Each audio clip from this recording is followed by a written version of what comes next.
New TV Telugu.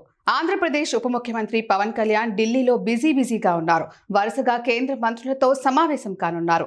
రాష్ట్రానికి రావాల్సిన నిధులు, పెండింగ్ ప్రాజెక్టులు, ఇతర అంశాలపై వారితో చర్చలు జరపనున్నారు. మరికాసేపట్లో కేంద్ర పర్యటన శాఖ మంత్రి గజేంద్ర సింగ్ షెకావత్ తో పవన్ భేటీ కానున్నారు. మధ్యాహ్నం 1 గంటకు కేంద్ర జలశక్తి మంత్రితో, సాయంత్రం 3:15 కేంద్ర ఆర్థిక మంత్రి నిర్మలా సీతారామన్ తో, 4:30 రైల్వే శాఖ మంత్రి అశ్విని వైష్ణవ్తో, 5:15 పంచాయతీ రాజ్ శాఖ మంత్రి లలన్ సింగ్ తో బుధవారం పార్లమెంట్లో ప్రధాని మంత్రి నరేంద్ర మోడీతో పవన్ కళ్యాణ్ భేటీ కానున్నారు. So I have a great love and affection for Gajendra Shekhawat ji.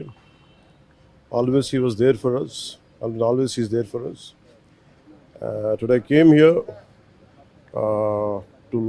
I came with around 7 projects, which I conveyed it to him, and he is kind enough that he would give his best support possible, and I'm grateful for that. ఈ రోజున గజేంద్ర సింగ్ షెకావత్ గారు అంటే నాకు అపారమైన గౌరవం. అది ఈ రోజుది కాదు.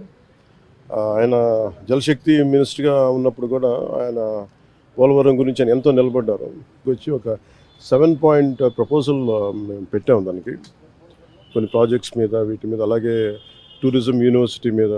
సో వాటన్నిటికీ ఆయన సానుకూలంగా స్పందించి బడ్జెట్ ఉన్న పరిస్థితుల్లో ఎలాగ దాన్ని డెడికేట్ చేయమని, ఎలా అలాట్ చేయాలో చేస్తామని చెప్పి